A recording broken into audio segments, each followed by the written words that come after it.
The following is a Comfortably Zoned Radio Network production.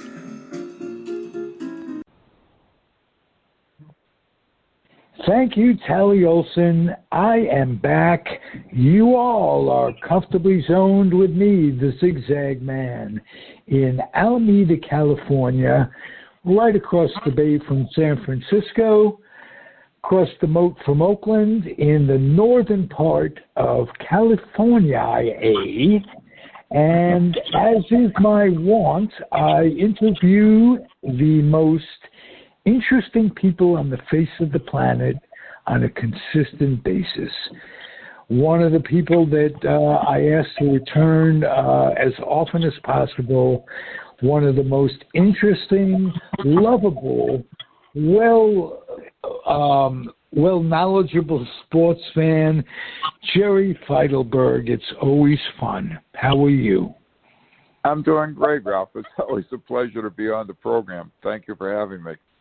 Well, we have a lot to talk about, and it isn't just baseball, but we talk about life, a myriad of things, and I just want you to know how I appreciate your company, and I'd like to share with you and the listening audience the fact that the book that I've been working on with George Grimm, called Comfortably Zoned in a Vat of Pine Tar, is we have a publication that we have a manuscript that we sent for publication this week, and what a relief.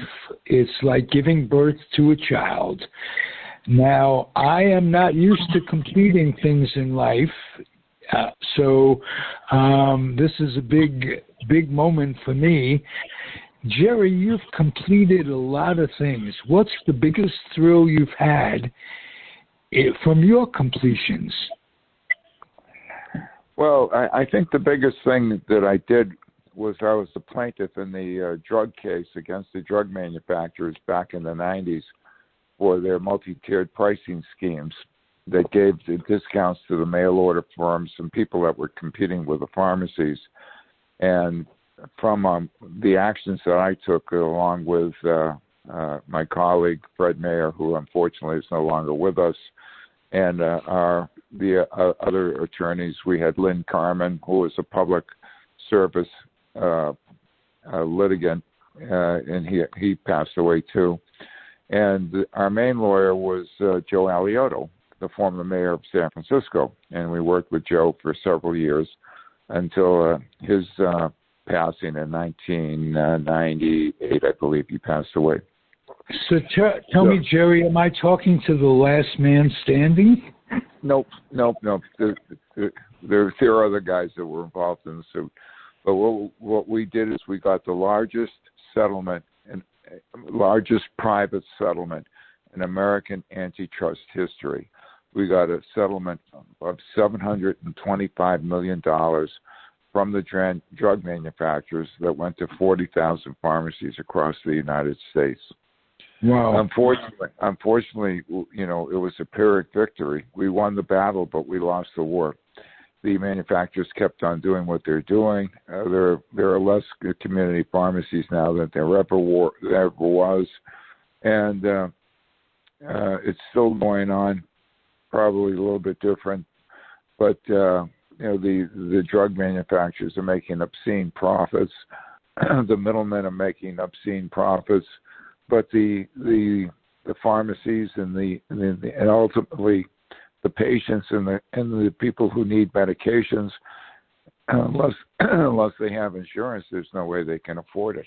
There's some of these drugs. Can something be done legislatively through the government to put a stop to this? This is crazy. This costs. Who does it end up costing is the consumer. And people are going bankrupt over medical bills, and they're losing their fortune, their life savings, and what have you.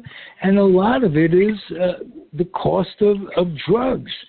what can be done? You lost the war. You won the battle, but lost the war.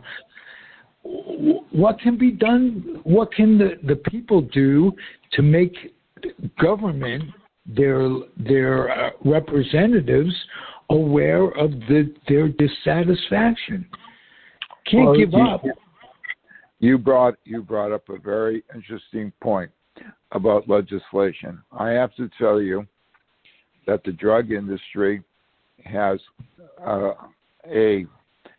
not only a platoon but a battalion of lobbyists, and they pour a ton of money into the legislators' pockets.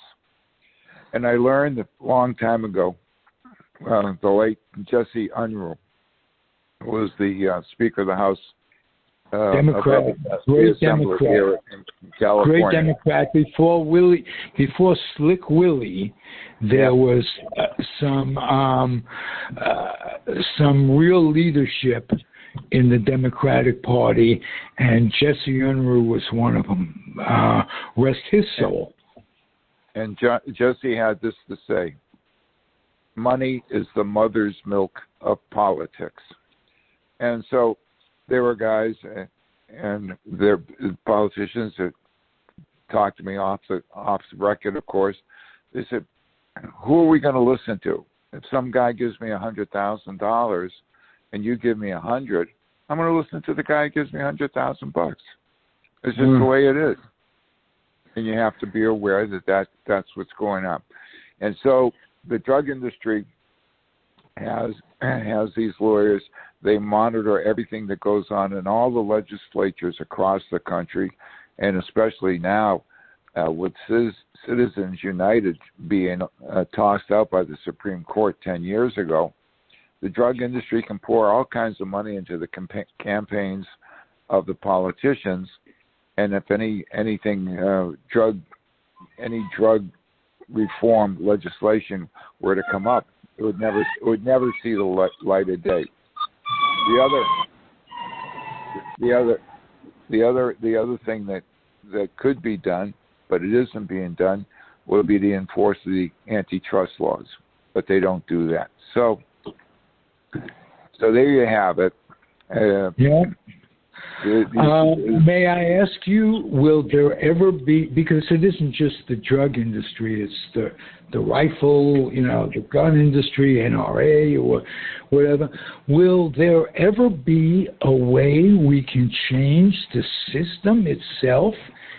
Because it seems to be broken when money is controlling these things and the little person, the middle class, is being driven out of existence. If you're not rich, you're poor. Yeah. Plain and simple. Unfortunately, I'd like to say that it'd be something we can do, but it's really going to take a grassroots effort from the people on the bottom to come together and do it.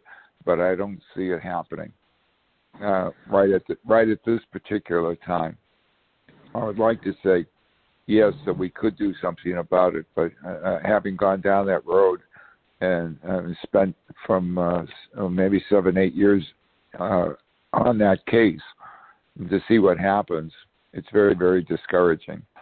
So I can imagine, but for your efforts, you were awarded or rewarded, I don't know which, you were Pharmacist of the Year in California, not just Alameda, not just Sacramento, freaking California, Pharmacist of the Year. Congratulations. Yeah. It's been a while. What year was that, 95? 95. You have to remember, I spent from 1993 until 2000, I spent a lot of time and traveled all over the country. We tried to raise funds to get money to do the legislation. When we started with Fred Mayer and Lynn Carmen, and we were in Joe Alioto's office explaining to it, and Joe Alioto had seen all kinds of antitrust violations in his long career as a lawyer, and he said to us he had never seen anything like the drug pricing situation that's going on. He said it was worse than a Persian bazaar. It was unbelievable, and I don't have enough time to go through it. But we traveled all over the country. We went to Indianapolis. We went to Boston. We went to Florida. We went to I think we went to Texas. I think I did. But I'm not sure. I lost track. We went to New Orleans. We went to St. Louis. Wherever there were people that wanted to listen to us, we had to raise money. It was expensive to come up with the money. We filed the first case in the country, and then there were something like 70 other lawsuits filed around the country, and it became a class action suit. And the problem with the class action is that once it becomes a class, there are no individual members of the class, and the class action attorneys took over the case. And Joe would tell us, these guys are just settlement guys. They wouldn't know how to say good morning, Your Honor, if they had to go into court. They're not really interested in going to court. They're just interested in settling. But, we did have a lot of time. We spent a lot of time in Chicago. The case was sent to the U.S. court in Chicago. And we went there several times for that. And of course, when we were in court, the courtroom was packed from people all over, from the news media, the Wall Street Journal, Chicago Tribune, New York Times. We had the AP, all these people into this courtroom. It was like a scene out of a movie because it was a tremendous amount of interest in the court.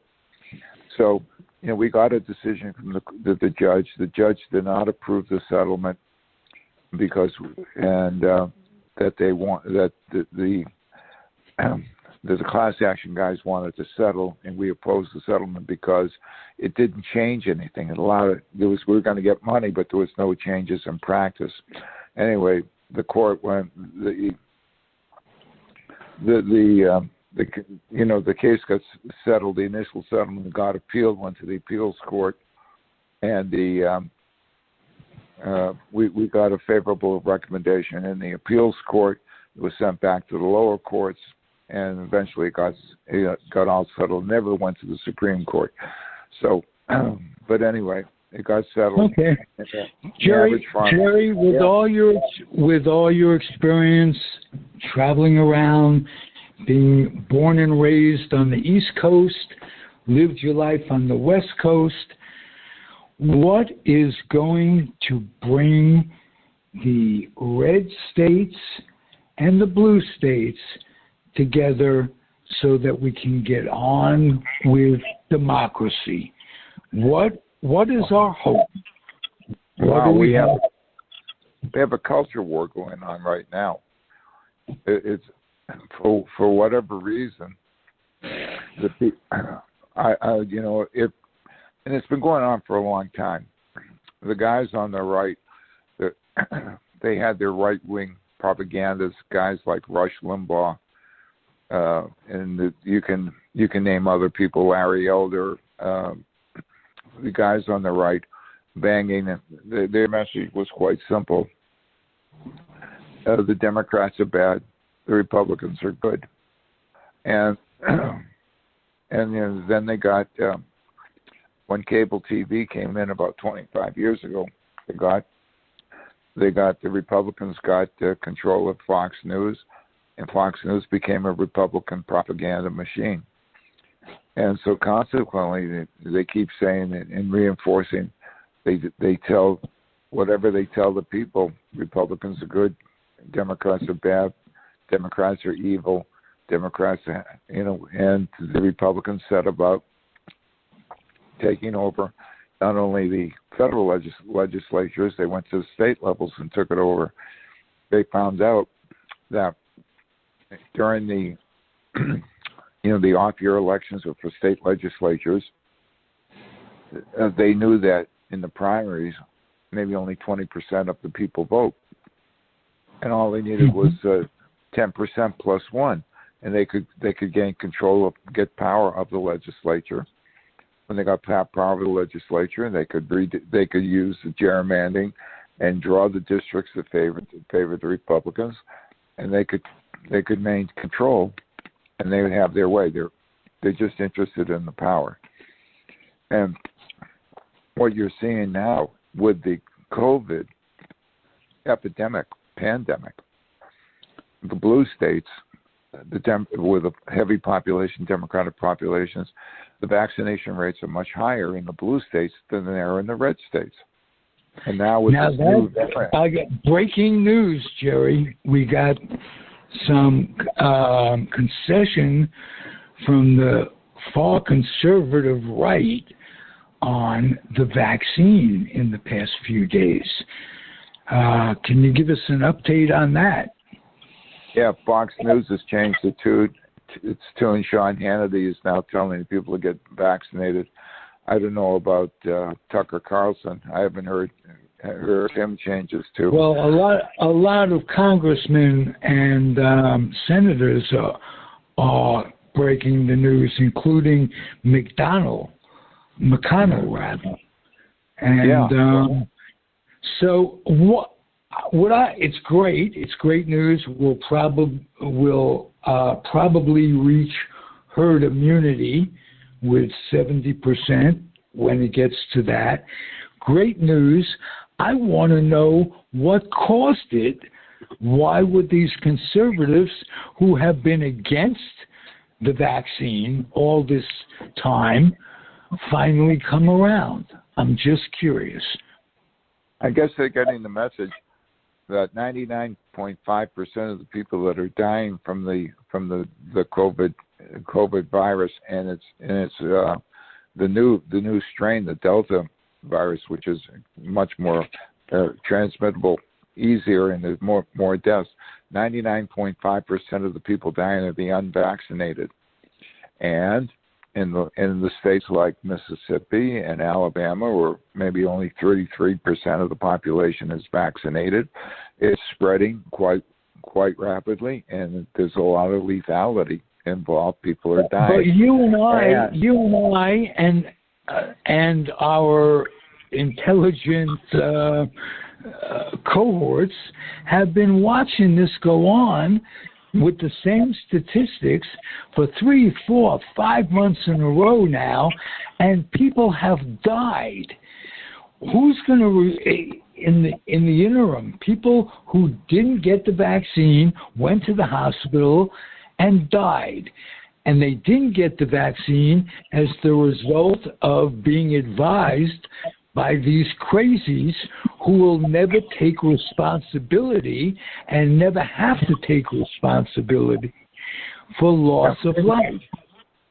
Yeah, and I guess they're getting the message that most of the people, the unvaccinated, are Republican voters. So they're killing off the voters. That was always the big joke. I mean, yeah. I can't understand how they didn't come to the conclusion earlier, and how they have the gall to look at their constituents with a straight face and expect to be reelected in whatever term, be it in 2004, 2004. You know what I mean? They are shameless. They are just shameless. Sometimes I'm amused, I'm bemused by it, not amused by it, but bemused, and sometimes I'm really angry. And I wonder if the government is, if these people are seeing the anger that in the man on the street. Are they coming to that? I don't know, Ralph. I don't know. You and I think we can't see, or we don't understand why people wouldn't be lining up. Everyone wouldn't be lining up to get the vaccine. But these people have been led to believe that they can't trust the government, They've been led to believe, for whatever reason, that I've seen people say it magnetizes their body, that the government putting a chip in there to track what they're doing. They're believing all this misinformation that they're getting from, One America Network, Newsmax, Fox News, and all the guys on the radio. And it's a sad situation, and you can't discuss it with them logically, and for whatever reason. But in the meantime, now you're seeing with the spike and the increase in the number of infections and the number of deaths, what's it going to take for them to see reality, to see that this thing is going to kill them? And we can't tell. You can, the old adage, you can lead a horse to water, but you can't make it drink. You can lay out all the facts to these people, but if their mindset is so opposed to it, they're not going to do it. And it's literally a tragedy. And you know who's taking the brunt of this? It's like Jesus dying for our sins. It's Fauci. Oh, yeah. Poor guy has to have 24-hour-a-day protection for his wife and his daughters, as well as himself. And this guy, I can't imagine how many lives would have been lost. It was 500,000 to be 600,000 maybe by this time without him. With him, imagine what it would be without him. I don't even want to think. I don't even want to think about it. Yeah, it's just for me. You don't want to think about that. And but here we are. Fortunately, here in the Bay Area, we have maybe 80% of the population vaccinated. People are wearing masks. It's not an issue. They realize it's not an imposition on their freedom. And for whatever reason, I can't tell you. I just don't understand why anyone wouldn't be standing in line to get vaccinated, not only to protect themselves, protect their children, their parents, their relatives. And while they may not die of the virus, they could kill someone by transmitting the virus to them. And the simple fact is that if you have been vaccinated, you won't die of the virus. Yeah, and you won't. If you haven't been vaccinated, you probably won't die. But all of the people who weren't vaccinated are now dying. So why risk it? Why risk the effects? Getting the disease and not dying can be life-changing. You can be have symptoms that last a lifetime, for all they know. Absolutely. So now that we've made the day, I can't imagine what we're going to talk about that will be any less depressing. So I will. We can talk about the stadium issue with the A's. How's that? Please, that would be great. Oakland A's. This has been going on for like all the time I know you. We've been talking about it on the air for 3 years. Your famous saying is, "I'll believe it when the shovels are in the ground." Well, it looks like there's nothing to believe because they can't even get together and agree when the city and the county give in. What is that about? Well, it wasn't the term sheet that the Oakland City Council agreed to yesterday was not the term sheet that was proposed by the Athletics. It wasn't bad. It wasn't bad. They did make some concessions in there. The city agreed to the $355 million to be spent on the infrastructure improvements. So the A's softened their stance today. Yesterday they were outraged, or Tuesday they were outraged. They flew to Las Vegas yesterday. They met with the Las Vegas people. Who knows what went on there? But Las Vegas is a totally different story. you go back to when the Raiders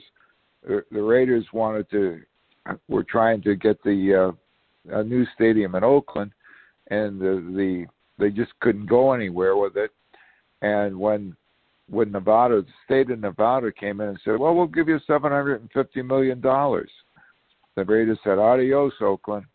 So maybe the A's went there figuring the state of Nevada was going to give them $1 billion to build a baseball stadium.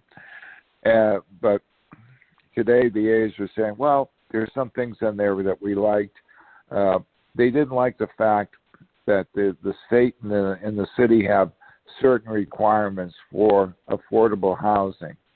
The A's, as you know, they want to build $1 billion stadium. They want to build 3,000 housing units, and the city wants to have a certain amount set aside for affordable housing, which seems reasonable to me, but who knows? May not be reasonable to them. They're going to have a certain amount of park. They're going to have 1 million square feet of office space. They're going to have a couple 100,000 square feet of retail, and they're really going to make a whole neighborhood out of it. It's currently in an industrial area, and there's a lot of problems. That's the property that the A's are currently playing on. Am I correct? No, well, East Oakland, where the A's Coliseum is. Okay. That's now. Have they solved the problem of what to do with the land? What is Oakland going to do with the land that the Coliseum is based on? Well, apparently the A's are trying to attempt to buy the other half from the city, the city portion. So that's in the. I think the city may have agreed to that, or is willing to agree to that, rather than have the A's own half of it and some other entity own half of it. So Cavill softened his stance. So I think that they're going to try and make it work, but who knows? It doesn't appear to me like the A's are looking for an out, like I thought they were earlier in the week. Yeah, well, the whole thing was I'm sure the city thought when the A's were going to build the stadium, it was just going to be the stadium, and they weren't going to have these 3,000 housing units and all these other things, but that came up. I guess John Fisher, who owns the A's and is a billionaire, and I guess if you're going to develop something, and you're going to put this month $12 billion into it, so you're going to make it a grand scale, and I guess the return on all the development must be phenomenal to invest that kind of money.